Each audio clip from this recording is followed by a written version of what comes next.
Welcome back, everybody, to Pick Talk, the best sports betting podcast on YouTube, maybe in the world. Who really knows? I don't know. Do you know? Maybe. Do you follow the picks? I hope so. Yeah. So week 12 is in the books, dude. Week 12, we did go 8-6. We were 8-4 before the two primetime games on Sunday and Monday. So we were heading hot, cooled a little bit off. Over 9 weeks, we are 87, 89, and 1. We are pretty much almost even.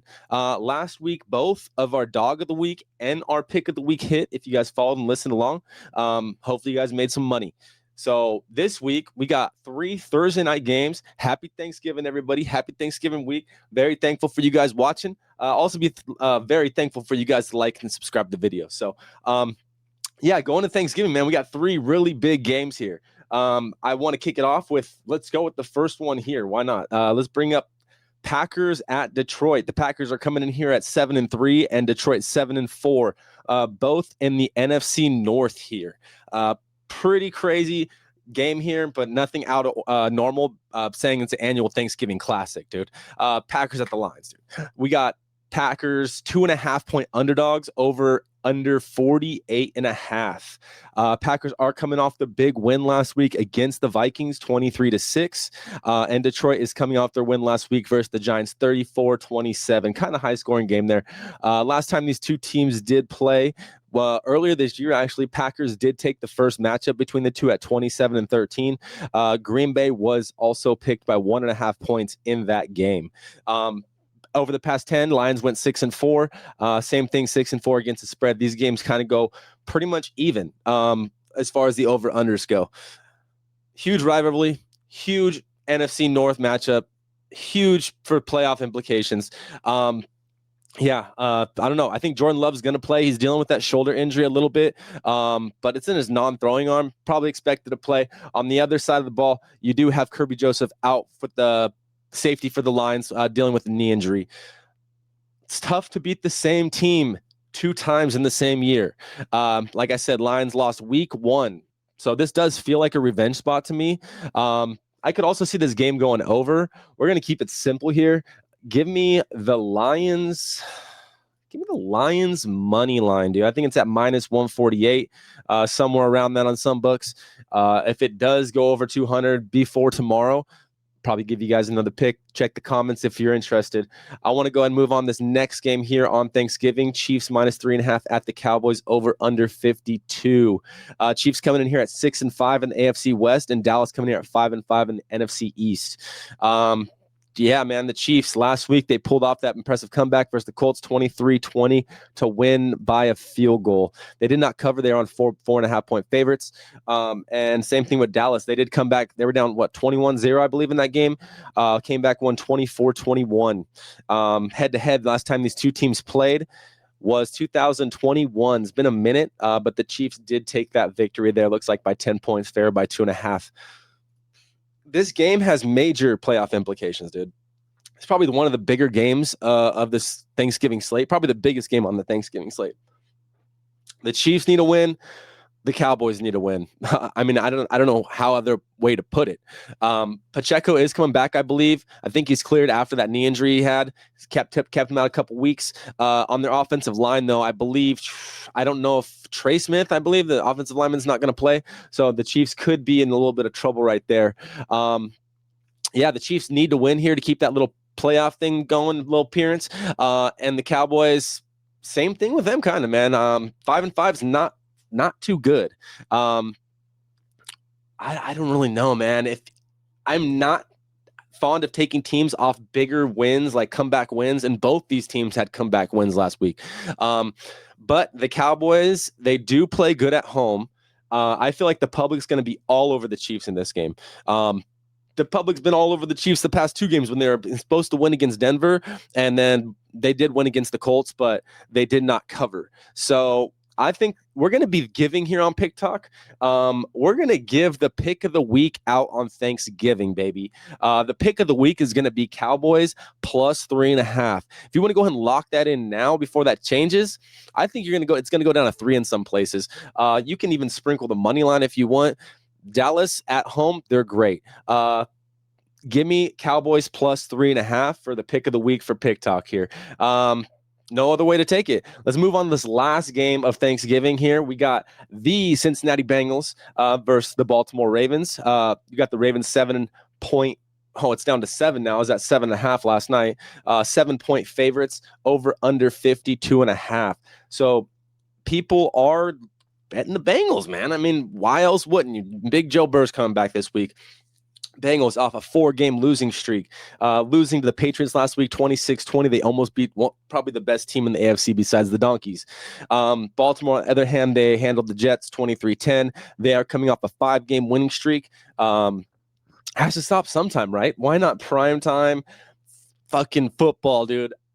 On Thanksgiving. So, I mean, last time these two teams played was last year. We haven't played this year, but the Ravens do have a 4-game winning streak on us. We did cover the game last year. We were 6-point underdogs, lost by 1. But the Ravens do hold the 6-4 in the last 10. Bengals hold the 6-4 against the spread in the last 10, and these games do tend to go over at the 7-3. I don't see how these games on this game doesn't go over as well. Joe Burr's back, dude. Joe Burr, the man, shiesty. Who else would you want back on the team? Probably not smart decision, but it sounds like he wants to play. I've heard some press conferences with him, and he's talking about he doesn't really care what the record is. He wants to ball out because he's a baller. Jamar Chase back this week. T. Higgins out due to concussion. I think that's a second concussion he's had in this week. 2 weeks ago, I think he had one undisclosed. Not a good look, but Yoshi and Tinsley are going to have to step up in this game, especially the Burrow back. Lamar Jackson on the other side of the ball, he is having a toe injury. I believe he fully participated in practice. He expected to play. Should it hold him back? Probably not. Safety Kyle Hamilton on the Ravens as well. He went out last week, limited participation this week in practice. These are the kind of games that happens if you turn the ball over, you lose the game. That's how the AFC North ball runs, dude. The Bengals, the last time Joe Burr played in Baltimore, was it the last time or the last time he played there in Baltimore, broke his hand, dude. And the Ravens were just chanting, fuck Joe Burrow. So if there's any other game that he had on his calendar this year, it'd be this one, especially against the Ravens. Overs are probably a good play here. I'm just rambling on and on. This is my team. We are taking the Bengals plus 7, dude. And I don't really have a dog of the week as well, but I'm going to be sprinkling on the Bengals money line. So we could just say that might be the dog of the week. It could happen. I don't see it could happen. I mean, Ravens on a 5-game winning streak. When's the perfect time to stop it? Do a little sprinkle there. That is probably going to be our dog of the week. We gave both of these picks out on Thanksgiving as far as our picks of the week. So I'm just being thankful. I'm thankful for you guys. I want to move on to the Sunday slate, though. So let's move on to this first game on Sunday. It's going to be Bears at the Philadelphia Eagles, -7. Eagles are going to be picked here over under 44. It's down to 44. It was up to 45 last night. People are betting the unders. I don't see why you wouldn't. Chicago first in the NFC North at 8-3. Philly first in the NFC East at 8-3. Great game. I'd probably even say the game of the week Sunday, man. There's a lot of not too good games Sunday. This is probably going to be one of the better ones. Chicago, they are coming off of 4 game winning streak. They did beat Pittsburgh. That was last week. 8-2 in the past 10. Philly, they are coming off that loss. They were up and they were adamant. They weren't adamant for long. Dallas came back, won that game 24-21. So they are coming off a loss this week. Last time these two teams played was 2022. Philly took the straight up at 25-20. Hold on. I had to take a little Coke break. All right. And yes, Philly owns them straight up 7-3 straight up 6-4 against the spread, 5-5 the over unders. So I don't know, man, but Chicago's a different beast this year, especially with Ben Johnson running the offense. So yeah, both these teams 8-3 coming to this game. It's going to be a good game. The Eagles are banged up, though. I believe they have 11 players on their injury report, and even Saquon is listed as limited, but he'll probably play here. I'm not really too worried about it. I'm just more worried about who's going to show up for the Eagles offense. I mean, are they going to show up last week where A.J. Brown balled out, or what's going to happen? Because I know the Bears offense is going to show up against Eagles defense that's balling. So, but I still feel like this game at 45 is too high. Yeah, I like two teams that are really good on defense. I do like the under, but like I said, it depends on what defense shows up for the Bears here. We're going to play it not safe, but we're going to go Bears +7. Yeah, next game here. We're going to move on to Tennessee, Jacksonville at Tennessee. We have your Tennessee Titans, 6.5-point underdogs at home, over under 42 points. Jacksonville coming in here at 7-4, second in the AFC South, and Tennessee with only one win this year, 1-10. Pretty bums. They are bums, if you ask me. Cam Ward can't save them. I don't know who can. Probably get the first pick in the draft, maybe. Who knows? So Jacksonville's coming off a win last week, 27-24. That was our pick of the week last week on the overs. That did hit. Congratulations to anybody who did take that. Titans coming off a 6 game losing streak, 1-9 in the past 10, 4-6 against the spread, but their games do tend to go over at 7-3. Their defense is trash too. Yeah. The Jags, they're banged up. They're missing Trayvon Walker, key pass rusher for him. And Brian Thomas on the offensive side of the ball is questionable. He really hasn't been there all year, so who knows? Titans are terrible. 1-win season. This game is, I don't know. It's probably closer than we expect. But the 6.5, I don't like betting 6.5. If you watch the podcast, you know that the 6.5 is usually a trap. So regardless, I'm going to stay. I don't like the Jags -6.5. I don't like the Titans +6.5. The Jags should control the tempo. They should be able to run out the game, grind out the win on the ground. So I do really feel more comfortable taking the unders here, only because, just two really bad teams. I mean, I don't know. I'm going under 42 here. If the game starts out fast, we could be in trouble. We're just going to go under 42. Next game on the slate, it's going to be your Atlanta Falcons at your New York Jets.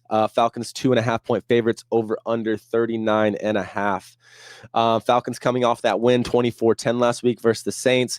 Jets coming in from a loss versus the Ravens last week, 23-10 as well there. Falcons third in the NFC South at 4-7. Jets 2-9 in the AFC East. Two really bad teams here. I don't know what else to say. Last time these two teams played was 2023. Falcons did win 13-8, did cover that 2-point spread. They are 4-1 against them straight up, 3-2 against the spread. 3-2, these games tend to go over. Penix out for the season, still doesn't plan on coming back anytime soon. Kirk O'Bang is going to be starting. I did say a Mooney touchdown last week, and I did think that happened with Kirk O'Banks. Probably is going to happen again. I don't think Drake London is going to play in this game. He's back to doubtful. Probably not going to happen. And Tyrod Taylor is still going to be starting for the Jets, so I don't trust the Jets there at all as well. The small spread, 2.5, does indicate that Vegas knows something. It's going to be a close game despite the records, despite on who's the better team. The Jets suck. They both suck, whatever. It's going to be a close game. I mean, if the Falcons are picked by 6.5, it may be a little different. But I do think the Falcons should be able to tear the Jets defense down with that run game. The Jets did release some of their defensive linemen on those trade blocks, got rid of them. So I think the Falcons run this team into the ground. Give me the Falcons money line. I believe it's like -142, 170. It's still below -200. That's going to be a pick on this game right here. Next game, we're going to go into, let's see here, the Rams at the Carolina Panthers. Rams 10.5-point favorites, over under 45. Rams coming in here at 9-2, first in the NFC West, and Carolina 6-6, second in the NFC South. Both these games did have primetime games last week, and we did end up losing on both those games. The Rams did cover 34-7 against the Buccaneers last week, and they are riding a high 6 game win streak, 8-2 in the past 10, and Panthers coming off that loss in primetime 20-9. They had chances all game, dude. Purdy threw 3 interceptions. They had chances all game. Straight up, Panthers do own them 4-3. Straight up against the spread, I mean, 3-3-1. And these these games do tend to go under at 2-5. Last time these two teams played, though, was 2022, and the Panthers were a different ball club then. Panthers can put up points, man. Even against this Rams defense, maybe not. But we've talked about where the Rams are, a West Coast team traveling out east early in the morning. But the Rams are the best team in the league. From my opinion, I would not want to play them. They're getting Tutu Atwell back this week, I believe. It's going to help the receiving corps, as they don't need help already. They got Devontae, they got Puka, they got weapons everywhere out there, dude. So, yeah, I don't know, man. Rams are 4-1 against the spread on the road this year, and Panthers are 3-2 against the spread at home. So the Panthers do cover at home, so I'm kind of iffy on taking the 10.5 with the Rams.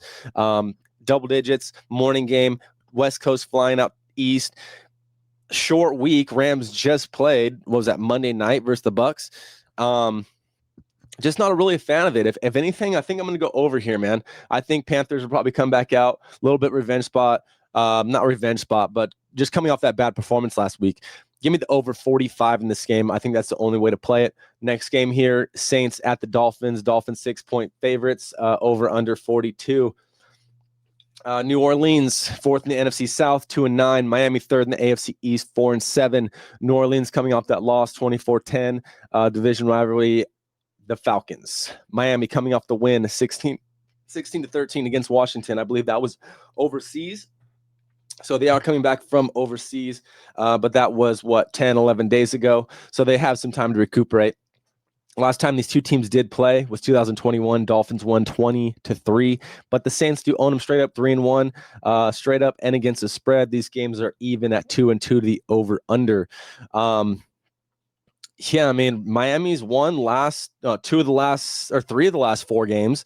They're trying to stay in the little AFC wildcard picture if they won. I don't think they have any chance in the playoffs whatsoever.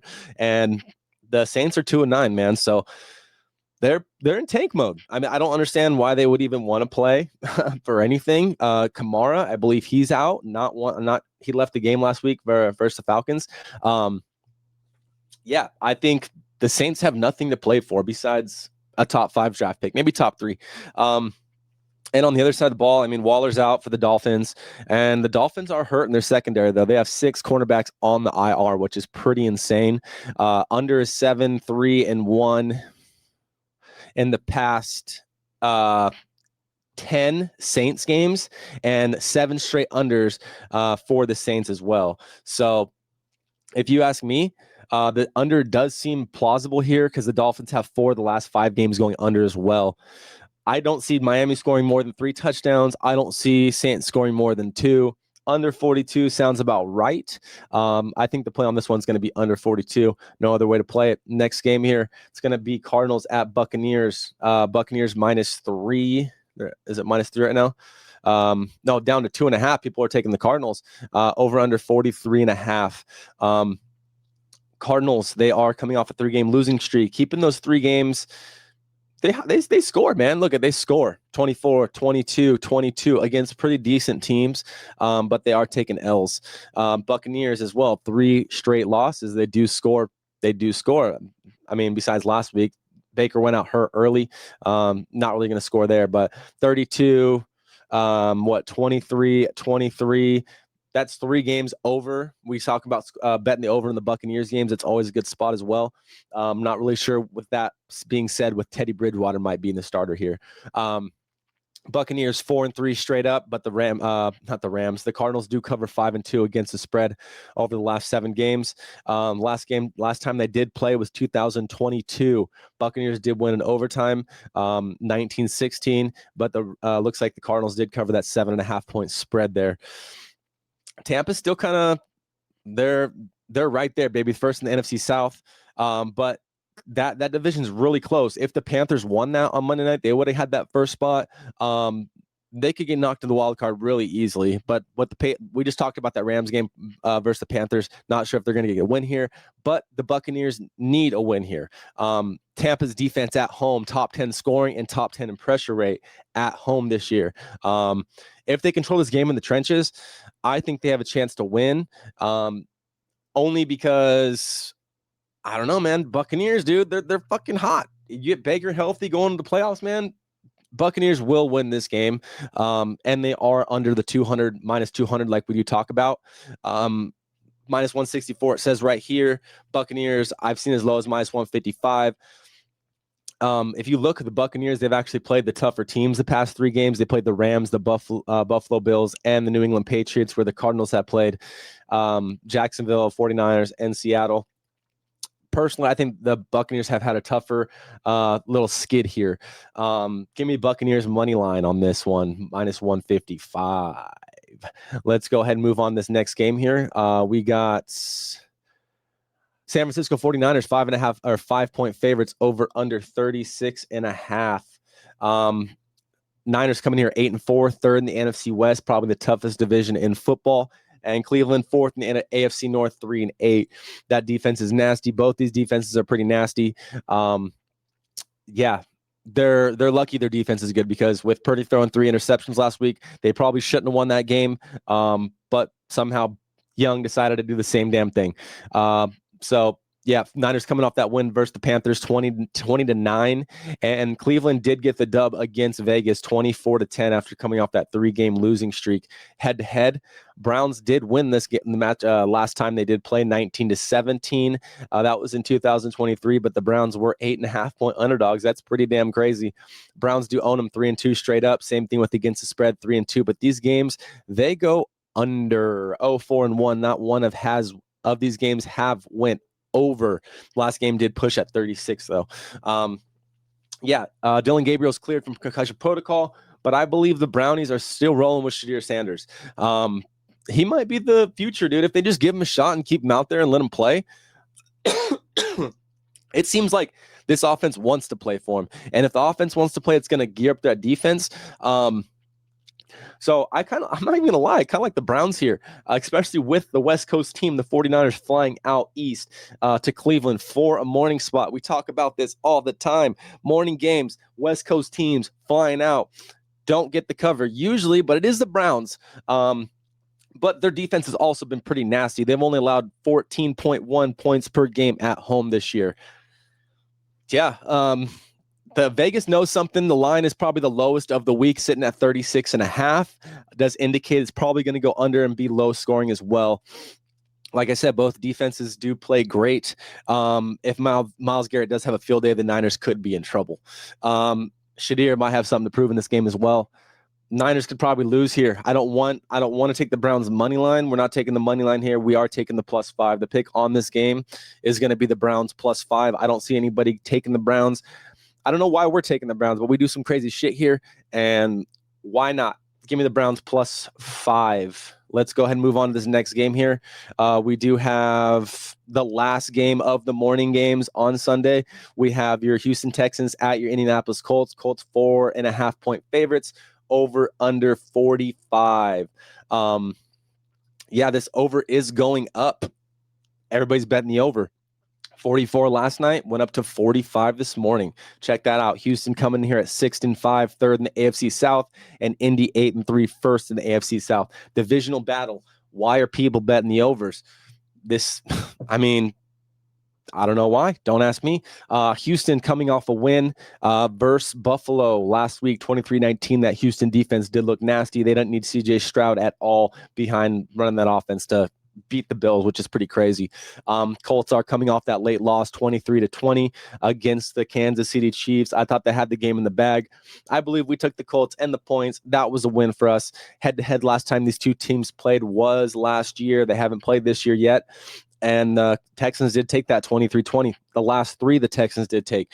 And you know what? The last 3 of these games did go under 2-1, but the Colts do own them straight up 5-4 and 6-4 against the spread. Last 10, these games do go under 7-3 to the unders on these games. Divisional games, unders, 2 good defenses, unders. What AFC South showdown, real playoff leverage. Houston wins this game, they're back in the picture. Huge playoff implications, dude. But Jonathan Taylor, he is on the Indianapolis Colts. He last 5 games, 95.4 rushing yards per game, 4 touchdowns. Houston defense did take care of Josh Allen single-handedly, but they are kind of weak against the run. So I do give the edge there to the Colts. And the Colts defense is underrated, dude. Top 10 in pressure rate, third down defense, and takeaway percentage. Indy is 4-1 against the spread at home this season. I do like the Colts money line here, but we're not giving any picks out over minus 200. You could probably parlay if you want a little bit better odds if you just don't want the straight-up pick. Don't recommend parlays. Two teamers aren't bad. Divisional matchup, we are rolling with the unders here. We are going the opposite away. The lines go, because that's just what the fuck we do. Under 45. Give me the under 45. Next game here, the first game on the afternoon slate. Your Minnesota Vikings at your Seattle Seahawks. We do have the Seahawks 13-point favorites, over under 41. Vikings coming in here at 4-7, fourth in the NFC North, and Seattle second in the NFC West at 8-3, which is pretty crazy. 8-3, second in the division. That NFC West is something else, bro. This year is pretty fucking crazy, man. Yeah. So last week, the Minnesota Vikings did lose to the Green Bay Packers 23-6. Seattle did take the win versus the Tennessee Titans 30-24, which is pretty crazy. That game is so close considering they were 13-point dogs. No way we take 13-point favorites at all anytime. And the last 10, the Seahawks own them straight up 7-3, 5-5 against the spread, and 5-5 the over-under. Last time these two teams played was last year, and the Vikings did take the 27-24, did cover the 2.5-point favorites. They did cover, they did win. Put that in that column. Revenge game here for Sam Darnold, the team that did not want to pay this man. Could you imagine if JJ still had Sam Darnold throwing to him instead of JJ McCarthy? It's kind of embarrassing, dude. On the Vikings organization, on the Vikings behalf, JJ McCarthy's injured this week, concussion protocol, not going to clear it. Max Brosmer is getting the fucking start. Who is Max fucking Brosmer, dude? If he's better than JJ, that's just going to look so bad on his resume, and it wouldn't surprise me if he's getting benched. I don't fucking know. I don't think the Vikings even know at this point. Seattle at home is a different monster, allowing only 17.8 points per game at home this year. This is an ideal spot for a Seahawks beatdown, for a Sam Darnold fucking shakedown. Fucking up the organization that fucked him up, fucked him over. They let him go, dude. Are you fucking kidding me? It does scare me, though. The Seattle Seahawks, they were 10.5-point favorites as this game launched, this line launched. They are up to 13 in places now. Yeah, and the over is also going up. The over started at, I don't even know. I'm going to say 40. It's going 41 now. Yeah, this game smells like a blowout. Seattle rolls here. Give me Seattle minus 13. We aren't big favorites of taking the double-digit favorites. We were just talking about that. I said I'll never take it. I guess I fucking lied. What's new? I'm just kidding. I don't fucking lie.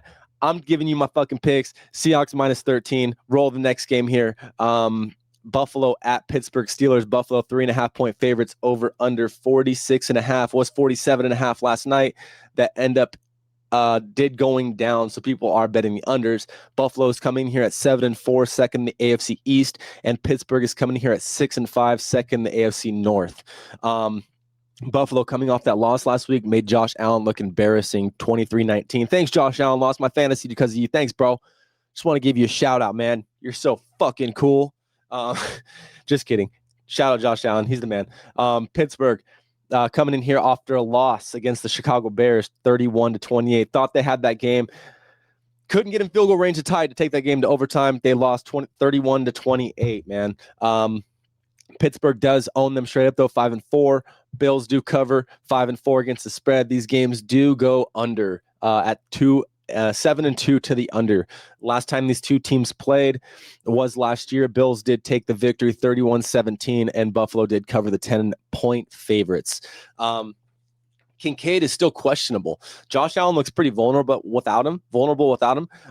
So I'm kind of scared. I'm kind of skeptical on the Bills, especially with the good defense on the Steelers side. Other side of the ball, Rodgers, he is not sure if he's going to be in or out. They do need him here. He is questionable. Same thing with DK, questionable. He'll probably play. Yeah, I think Josh Allen might tear it up this week, dude. Off that bad L, Steelers secondary is vulnerable. Offensive line's banged up for them too. It's not really looking good for the Steelers. Overs probably could be a play here, but I am rolling with the Bills after that primetime Thursday night beatdown they received. Give me the Bills money line minus 185. If that does tend to go over 200, give me the Bills minus 3.5, whatever one you guys want to say there. But if it's under 200, just go and put that. You could put it with the unders. I mean, I don't know. If they don't have Rodgers on the Steelers side of the ball, I don't even see how they score points. Let's go and move on this next game here. Raiders at the Chargers. We do have your Chargers 10-point favorites over under 41. Last time Raiders were out there, they lost to the Browns 24-10 last week. Chargers lost 35-6 to the Jacksonville Jaguars 2 weeks ago. Embarrassing. Chargers are coming off a bye week. They probably needed that. Straight up, Chargers own them 7-3. 6-3-1 against the spread, but these games do tend to go over at 6-4. Last time these two teams played was already this year, and Chargers beat them 2019, but the games did go under 46.5. What a surprise. Divisional matchup. Unders, baby. I think we're pretty much known for that here. But the Chargers, they do need a win here to stay right there. They're 7-4, second in the AFC West. They are, like I said, they are coming off of a loss. They do need a win here versus a bad Las Vegas team. Pretty bad. 5-2 the under last 7 meetings. I mean, it's hard to take anything else but the unders here. The Chargers shouldn't be a double-digit favorite in a divisional game, especially when look they've never been a double-digit favorite, 3.5-point favorites, 7-point favorites, 3-point favorites, 3-point dogs, 7-point favorites. They've never been a double-digit favorite versus the Raiders. I don't see why this is a spot they should be. Vegas is coming out with nothing to lose here. Backdoor probably cover spread. They'll probably backdoor cover that spread at +10. Not going to take it though. I'd rather roll with the under 41 to stay comfortable here. Give me the under 41. We got Sunday Night Football next on the slate. Your Denver Broncos, 5.5-point favorites versus your Washington Commanders. Your over-under is 43.5. Denver's first in the AFC West, 9-2. They are tied with first in the overall AFC with the Patriots as well. And Washington's third in the NFC East, 3-8 without Jaden Daniels still. Denver coming off of 1, 2, 3, 4, 5, 6, 7, 8-game win streak. And they did beat Kansas City last time. They are coming off a bye week as well, 22-19. On the other side of the ball, Washington, 1, 2, 3, 4, 5, 6 L's in a row. Taking the L to Miami was pretty brutal. It was overseas. Doesn't really matter. They don't have Jaden Daniels. They don't have nobody. They're just, I don't really know. I don't really know, man. Head to head, these two teams, Washington does own them 3-2 straight up, 3-2 against the spread, 3-2 over under. Last time these two teams did play, it was September 17th, 2023. Washington did beat them. Denver's a different beast now, man. They are a different beast now. Sean Payton's got something to say. I think he's got bounties out there too. Don't take my word for it, but that's just what it looks like. Broncos are healthy. Like I said, Jaden Daniels isn't playing here, probably this game or the rest of the season, to be honest. Broncos defense is elite. Yeah, they're going to be hungry, man, but I'm not taking them. I don't want to take them. Why isn't the spread -10? 6.5. You're going to give me 6.5. We don't take 6.5 around here, but we do take primetime unders. Give me under 43.5 in this game. I think that's the play, and we're going to run with it. Last game of the week, your Monday Night Football, your New York Giants at your New England Patriots. Patriots are 7.5-point favorites, over under 46.5. Giants are coming off of 1, 2, 3, 4, 5, 6-game losing streak, and New England's coming off of what? 8-game, 1, 2, 3, 4, 5, 6, 7, 9-game winning streak. And to be 9-1 in the past 10, starting the season 0-1, Drake May is their fucking hero. Yeah, they're balling, dude. Last time these two teams played, November 2023, Giants did take the straight up win 10-7 as 4.5-point dogs. 4-3 straight up versus these two teams, 6-1. The Giants do cover over under 3-4. These games do go under. Primetime Monday Night Football. Patriots, they're healthy, man. They're good to go. And on the other side of the ball with the Giants, I don't know. Jackson Dart, he's still questionable. I'm not sure if he's going to clear concussion protocol. If he does, this may be a different game. They do look solid with Winston out there. He scored a touchdown, which is pretty crazy. But this game the money is loading up on the Patriots, dude. This line moved from 5.5 to 7.5. And this game, it's up to over 46.5. I don't know, man. I think the Pats defense is pretty good. I think the Giants defense is pretty good. I don't know why we bet the overs. I mean, primetime unders, baby. 3 unders with the last 3 games. We are riding primetime under 46.5 this game. I think it's the right side. We're going to see how it goes. We're riding the unders, baby. Under train is fucking loaded and it's taken off. So those are the picks for the week, guys. If you do like the fucking podcast, please like and subscribe. The least I could do is be thankful for you guys. You guys have a great Thanksgiving weekend. Let's win some money. Get back to me in the comments. Like and subscribe. Share it all over social media, baby. Let's get this money.